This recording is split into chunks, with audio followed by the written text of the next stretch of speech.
네, 마켓 플러스 시간입니다. 시장에서 주목해 볼 만한 종목 이야기 해보겠습니다. 자, 오늘 증권부 정호진 기자 나왔습니다. 어서 오십시오. 안녕하십니까. 네.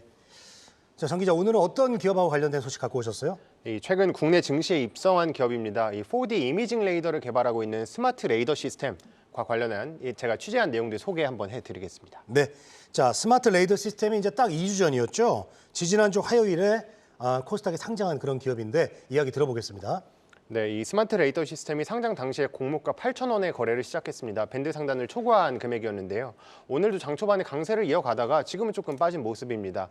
근데 제가 전거래일 종가를 기준으로 한번 계산을 해보니까 2주 동안 218.75% 올랐습니다. 3배 넘게 오른 거고요. 이 전거래일에는 일부 차익 실현 매물이 나오면서 15% 가까이 하락을 했는데 증권가에서는 아직 상방이 열려 있다. 지금 이렇게 평가를 하고 있습니다. 네, 스마트 레이더 시스템 오늘 뭐 많이 올랐다가 지금은 6% 이상 빠져가지고 현재 23,900원인데요. 자, 상승폭을 줄이면서 지금 이 가격이 지금 거래 중입니다. 자, 어제 그 장을 마치고요. 삼성전기가 미국 전기차 기업에 차량용 카메라 모듈을 공급한다. 이 소식이 전해졌었는데요. 이런 게 좀 영향이 있었을까요? 네, 그렇습니다. 아무래도 오늘 장 초반에 이렇게 자율주행 테마가 힘을 받은 거는 이 방금 말씀해 주신 것처럼 삼성전기 테마가 좀 있었던 것 같고요. 또 많은 투자자분들이 아시겠지만 전 세계 자율주행 시장 꾸준히 성장을 하고 있습니다. 뭐 테슬라, 구글, 마이크로소프트 이런 미국 나스닥의 5대 빅테크라고 하죠. 모두 자율주행 시장에 뛰어들고 있습니다. 이 규모를 보면 지금 보시는 것처럼 2020년에는 이 2천억 달러에 불과했는데 오는 2035년에는 이보다 6배 더 큰 1조 2천억 원 가까이 성장할 것이다. 이렇게 전망이 되고 있습니다.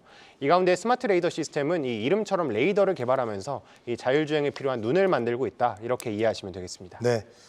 이제 레이더가 운전자의 눈을 대신한다는 건데 사실 레이더 하면은 이제 군용 쪽으로 많이 우리가 생각을 하고 있었지 않습니까? 맞습니다. 근데 이제 생활에서 더 이제 그 기술력이 가까이 오는 건데 자, 이게 어떤 기술인지 조금 더 설명을 들어보겠습니다.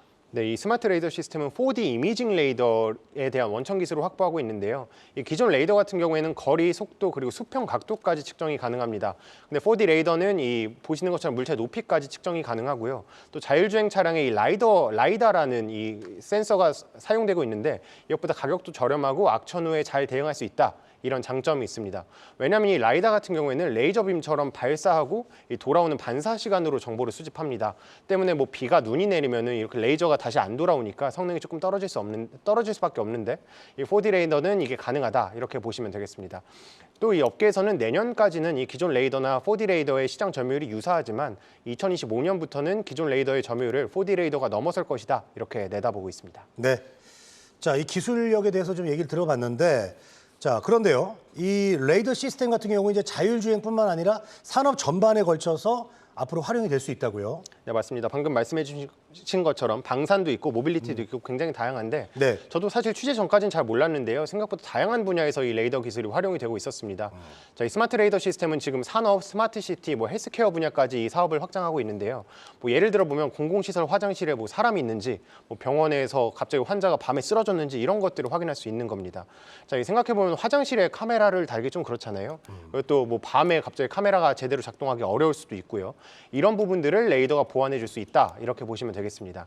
또 이 스마트 시티 같은 경우에는 교차로 신호등에 레이더를 설치를 합니다. 네. 그럼 뭐 차량이 많을 경우에는 신호를 조금 더 주고 뭐 아니면 차량이 없으면은 조금 더 신호가 빨리 바뀌면서 교통 흐름을 또 원활하게 할 수 있다. 이런 부분에도 레이더가 활용될 수 있다고 이해해 주시면 되겠습니다.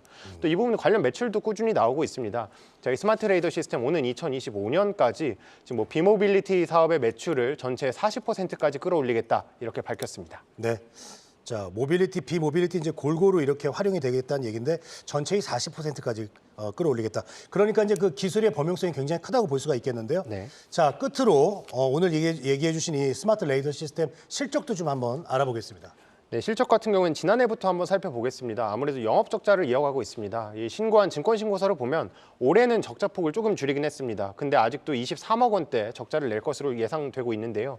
근데 보시면 그래프를 보시면 내년부터는 이게 얘기가 굉장히 달라집니다. 이 국내 완성차 업계의 시스템을 본격적으로 공급을 하면서 내년부터는 턴어라운드에 성공할 것이다. 이런 전망들이 나오고 있습니다. 자, 윤혁진 SK증권 연구원은 리포트를 통해서 이 2024년 하반기부터 이 레이더 시스템에 대한 양산 공급이 기대된다. 그러면서 이 비모빌리티 분야까지 포트폴리오를 확장하면서 이 내년부터는 폭발적인 성장이 예상된다. 이렇게 전했습니다. 네. 자, 오늘은 레이더 기술을 개발하는 회사죠. 스마트 레이더 시스템에 대해서 이야기를 나눠봤습니다. 자, 정 기자 오늘 수고하셨습니다. 고맙습니다. 감사합니다.